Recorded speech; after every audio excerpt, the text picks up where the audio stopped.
Saat itulah kita mengetahui bahwa Marcel telah menghubungi Roni secara pribadi. Selama kunjungan kita ke rumah Direktur Nicholas, aku secara singkat menyebutkan bahwa kau adalah seorang model. Tapi, aku tidak pernah menyangka dia akan merekomendasikanmu ke Sasa. Jadi, aku menerima panggilan telepon dari Sasa tadi malam. Meskipun kita sudah membuat janji dengan Roni, dia mengatakan dia bersedia menunggu. Jika Roni tidak bersikap tidak masuk akal, mungkin kau akan membiarkanku bekerja dengan mereka, kan? Tapi, bagaimanapun juga, kau selalu punya rencana cadangan, ucap Alexa. Kenzie mengangguk. Aku juga harus mempertimbangkan Marcel. Tampaknya tamparan yang baru saja mereka berikan kepada Marcel telah menembus langsung ke hatinya. Menurutku saat ini, Marcel tidak hanya marah, tapi juga Roni. Dari saat dia menatap kakimu, aku sudah memutuskan untuk menyerah pada Roni, kata Kenzie dengan nada dingin, dan setelah dia menatapmu untuk ke-10 kalinya, aku sangat tergoda untuk merobek matanya keluar. Ais, manajer Leonard, kau benar-benar galak, desah Alexa. Kenzie tidak mengatakan apapun. Tentu saja, seluruh situasi juga melibatkan keberuntungan, tetapi mereka yang berada di industri tanpa keberuntungan tidak pernah memiliki kesempatan untuk menjadi terkenal, tidak peduli apa latar belakang mereka. Ayo, kita bertemu dengan Sasa sekarang. Alexa tidak pernah membayangkan bahwa perjalanan ke Jepang ini akan menghasilkan putaran seperti ini. Semuanya begitu nyata, mungkin itu adalah hasil dari Kenzie yang menangani semua masalah ini sendiri. Alexa merasa Kenzie melakukan terlalu banyak hal di belakang layar, membuatnya merasa segalanya tidak terlalu realistis. Kenzie melihat Alexa tiba-tiba terdiam, jadi dia bertanya, "Apa yang kau pikirkan?" "Kupikir aku bisa mengikuti cara berpikirmu, tapi baru sekarang aku sadar, aku masih jauh. Jika kau ingin menjadi tamu terhormat Sasa, apa yang perlu kau lakukan adalah menghadirkan tingkat profesionalisme yang lebih tinggi," jelas Kenzie kepada Alexa dengan serius. "Cukup banyak yang terjadi dalam 2 hari terakhir, tapi aku tidak sengaja menyembunyikan semuanya darimu. Semuanya terjadi terlalu cepat, jadi aku tidak ingin emosimu naik turun. Semakin tinggi berdiri, semakin banyak musuh yang akan mereka miliki. Jika kau tidak punya waktu untuk berurusan dengan sesuatu, maka kau perlu belajar melepaskannya," lanjut Kenzie. Alexa menutup matanya dengan perasaan sedikit rumit. Bukan karena dia merasa tidak cukup pintar, hanya saja istrinya terlalu berkuasa. Apa yang akan dia lakukan tanpa Kenzie? Kau hampir memanjakanku sampai aku tidak bisa mandiri. Alexa bersandar di bahu Kenzie saat mereka menuju janji temu mereka dengan Sasa.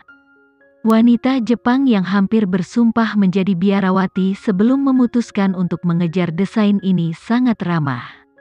Begitu dia melihat Alexa, dia memeluknya, "Selamat datang. Aku sangat suka jalan cerita stupid, Nicholas membagikannya denganku. Aku harap istrimu tidak keberatan." Alexa memandang Kenzie dengan bingung, dan dia menjawab dengan senyum tak berdaya. "Jangan khawatir, dia hanya membagikan sedikit cuplikan denganku karena dia ingin bantuanku dalam mendesain kostum." Tentu saja, Kenzie tahu. Bagaimanapun, itu adalah pelanggaran kontrak dan melibatkan kebocoran kerahasiaan bisnis. Namun, dia tidak berniat menggunakan desainer master kelas dunia, anggarannya akan terlalu mahal. Itu sebabnya aku punya saran yang berani. Aku ingin menggunakan istrimu sebagai inspirasi untuk kostum aktris yang melakukan one night stand dengan atlet. Aku juga ingin membuat film iklan dengannya sehingga kita dapat mencapai win-win solution. Film akan memiliki kemungkinan lebih tinggi untuk memasuki pasar barat dan desainku akan dikenal di Asia. Bagaimana menurutmu Tuan Kenzie? Kenzie menampilkan senyuman yang tenang, terlihat sangat menawan. Sasa tidak ada di industri hiburan, atau kalau tidak, aku akan memiliki pesaing lain. Tuan Kenzi benar-benar tahu hal yang benar untuk dikatakan. Seperti ini, pekerjaan Alexa dan Kenzi akhirnya memiliki hubungan langsung. Setelah makan malam yang menyenangkan, pasangan itu kembali ke hotel. Kenzi menjelaskan kisah stupid kepada Alexa, dan dia juga menganggapnya sangat menghibur. Sudah lama sekali aku tidak melihat naskah yang begitu bagus dari seseorang di pasar domestik. Aku ingin tahu penulis skenario mana yang menulis ini. Kau tidak mengenalnya, jawab Kenzi lugas.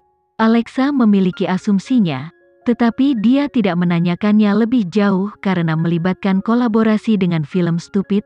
Desain dan iklan Sasa akan memakan waktu, setidaknya setengah bulan untuk diproduksi dan perlu dibuat sesuai ukuran untuk Alexa. Sementara Alexa sedang mencatat pengukurannya, Kenzi duduk di samping dengan Sasa dan minum kopi. Sasa menoleh dan menatap Alexa sebelum bertanya pada Kenzi dengan rasa ingin tahu, "Sudahkah kau memutuskan pemeran utama wanita?" "Kami masih casting untuk itu," jawab Kenzi. Meskipun dia tidak banyak muncul dalam film, dia tetap memainkan peran penting. "Kenapa kau tidak mempertimbangkannya?" Sasa menunjuk ke arah Alexa dengan dagunya. "Kau tidak ingin dia mengejar film dan televisi? Ini adalah kesempatan yang bagus." Kenzi memiringkan kepalanya dan menatap Alexa. Dia tidak mengatakan apapun, dia hanya menatap Sasa dengan senyuman yang berarti. The Autumn Interfashion Week is about to start. Dengan profesionalisme dan kaki indah Alexa, hanya masalah waktu sebelum dia menjadi terkenal di dunia. Aku merasa, setelah dia mencapai ketinggian seperti itu, dia kemudian akan tertarik untuk mengejar hal-hal lain. Muncul di landasan pacu dan tampil di layar lebar adalah dua hal yang sangat berbeda. Dia selalu menikmati melakukan sesuatu dengan lambat, selangkah demi selangkah. Setelah pengukurannya selesai, Alexa kembali ke sisi Kenzi dan melihat kedua orang itu. "Apa yang kau katakan tentangku? Bagaimana kau tahu kami membicarakanmu?" Kenzi memiringkan kepalanya dengan penuh minat. "Karena pandanganmu tidak pernah meninggalkan tubuhku," jawab Alexa. "Mataku selalu tertuju padamu." Setelah berbicara, Kenzi berdiri dan menjabat tangan Sasa sebelum pergi bersama Alexa. Namun, sebelum mereka pergi, Sasa bersandar di ambang pintu, menyilangkan lengannya dan mengingatkan Kenzi, "Kau benar-benar harus mempertimbangkannya." Kenzi menyeringai sebelum pergi dengan Alexa. "Aku sudah memesan penerbangan kembali ke Indonesia malam ini. Besok, aku harus menghadiri siaran pers dimulainya pembuatan film untuk drama IP utama, dan Fashion Week juga akan segera dimulai. Aku perlu menyisihkan waktu lebih cepat dari jadwal. Sebelumnya, apa yang Sasa katakan untuk kau pertimbangkan?" Alexa tidak melupakan percakapan misterius di antara keduanya. "Kita bicarakan nanti." Kenzi memandang Alexa dengan tatapan penuh gairah. "Kita masih punya sedikit waktu di sore hari. Ayo jalan-jalan di sekitar Jepang. Sudah lama sekali kita tidak berjalan-jalan bersama, bisakah? Bisakah kita berjalan bergandengan tangan?" "Terserahmu." Kenzi menepuk hidung Alexa, dan tersenyum padanya dengan penuh kasih sayang. Alexa terlalu mudah untuk dipuaskan, sesuatu yang sangat sederhana sudah cukup untuk membuatnya bahagia untuk waktu yang lama. Setelah kembali ke hotel, Gilang telah menyelesaikan tugasnya dan kembali ke sisi Kenzi. Tapi, ekspresinya sangat tegas saat melihatnya. Naluri Alexa memberitahunya bahwa Gilang punya urusan untuk didiskusikan dengan Kenzi, jadi dia melepaskan tangan Kenzi dan menawarkan, "Kau urus bisnis, aku akan pergi ke depan dan berjalan-jalan sendiri dulu. Nyonya, Natalie ingin aku membawakan beberapa barang untuknya. Tapi, aku tidak tahu bagaimana membedakan antara yang asli dan yang palsu." Gilang mengeluarkan sebuah daftar dari sakunya. Dengan menyebutkan Natalie, Alexa ingat dia telah berbicara dengan Natalie tepat sebelum dia meninggalkan Indonesia. Jadi, dia mengambil daftar itu dari Gilang dan meyakinkan, serahkan padaku, aku akan membelinya. Kenzi memegang tangan Alexa, dan menatapnya dengan nada meminta maaf. Aku katakan aku akan menemanimu, aku lebih akrab dengan Jepang daripada kau. Aku tidak akan tersesat, Alexa menghibur.